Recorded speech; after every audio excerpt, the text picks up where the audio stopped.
1 out of 9 men in the workforce today has a criminal record. It is becoming more important that reentry be recognized as a critical part of our society. Reentry programs are designed to help formerly incarcerated persons face the challenges they experience upon their release. This also has to do with public safety.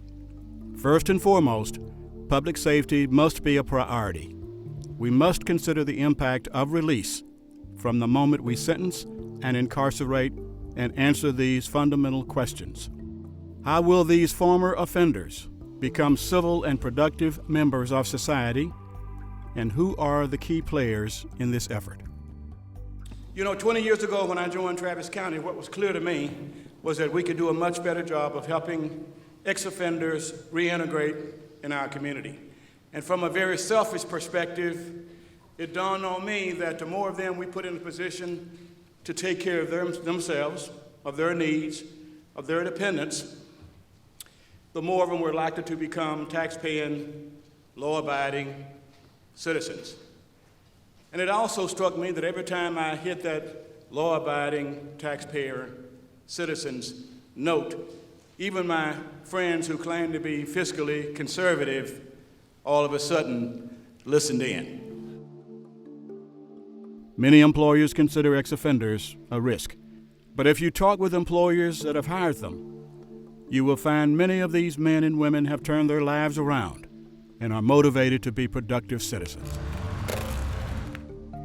My name is Tracy Smith. I work for Travis County Road and Bridge Department.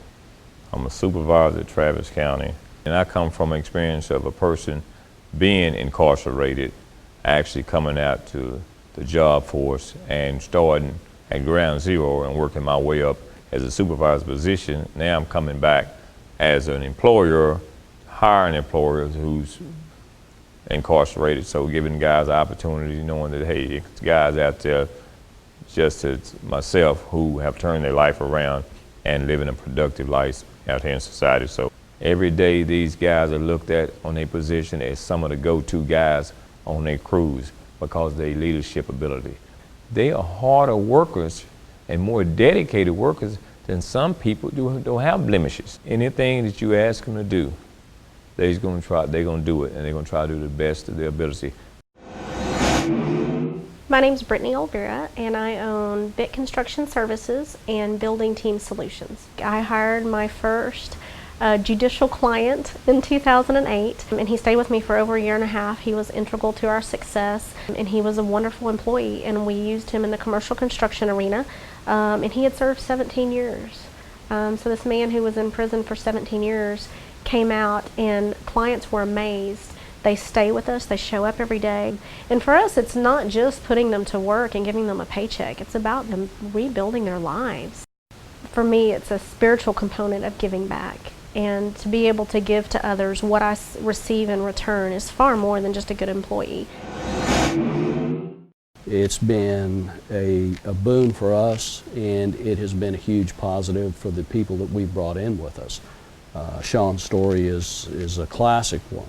Somebody that came from some mean streets and has come into a company that recognized his talents, gave him the educational opportunities, took full advantage of it, and has become one of our star players. Makes a lot of money, pays a lot of taxes.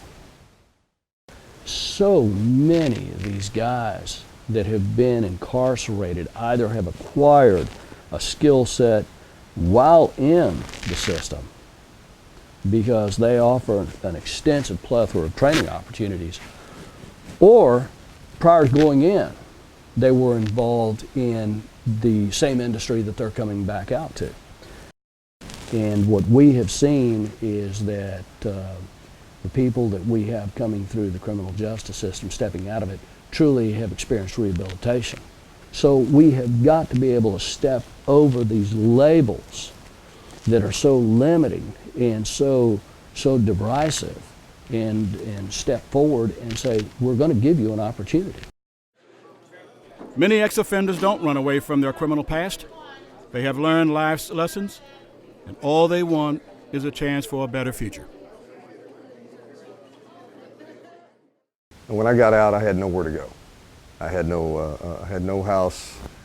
I'd lost everything, divorce, job, kids. I had nothing left. But I was lucky to find a place that took me in. I had 12 years of residential electrical work. I'd looked for 5 months for work and found nothing. I had already changed my resume to where my incarceration was on the front page. I found it saved time and saved frustration to go through a long interview and then them tell me, well, you know, we don't hire felons. I called them up, I gave them my background, my experience. Next day, I got a phone call, said, come on in for an interview. And it was a big surprise to me because of the other jobs I'd gone for. My background was a huge, it held me back from getting other jobs. Where here, they did not do that. They looked at the experience, they said, hey, you've done your time, you made a mistake, let's see what we can do. Called me the next morning, I went to work. You get out, you're very, very motivated to do a good job, to show that they didn't make a mistake hiring you. And it's a big deal to be on time for me, to show up every day, to do the best I can. But I can't even count how many places I applied. I applied everywhere. Everywhere I went, I was just, give me an application, sign it, fill it out. And hardly would ever get a call back. Sometimes I would go back and ask, and they would tell me that they're not hiring, you know, offenders. When I went in, all I had to offer Titus Electrical was the fact that I was going to show up and I was going to work and do what they needed me to do, and that I would learn whatever it is they needed me to learn, and that I would not only have the ability to do what it is they required of me, but to do it better than what they had already available from the guys that they had. And I was willing to prove that. Anything that was offered to me, any kind of knowledge, schooling, I took. I went in and gave that extra initiative and showed them that I was willing to make, you know, whatever it is that I needed to make happen. I'm able to take a few key group of guys and make a job successful. Here I am 9 years later, and I'm running $1 million projects for them. I came in as a haul truck driver with just a little experience on equipment, and now I'm tearing up roads, putting them back together, digging ditch lines, laying cement, and through those doors it's just opened up a lot of opportunities, and I'm still learning and still trying to grow. And guys speak to me and they ask me, well, what did you do and how did you go about it? And I explain to them it's simple, it's real simple, it's patience, consistency. For an employer just to say this guy has a part of his life where he screwed up and not hire this guy, you may be sending someone back out the door that may be a potential hard worker, for real. It's been a real blessing to me. I enjoy working here. There's a bunch of good guys, a bunch of good supervisors. My ultimate goal is to one day retire from Travis County. I'm Sam Biscoe, County Judge on the Travis County Commissioner's Court. Like you, I support public safety and reducing crime in our community. One way to achieve these goals is to make jobs available to qualified persons with criminal backgrounds. The Travis County Commissioners and I have modified hiring guidelines within county departments to provide more job opportunities to qualified ex-offenders.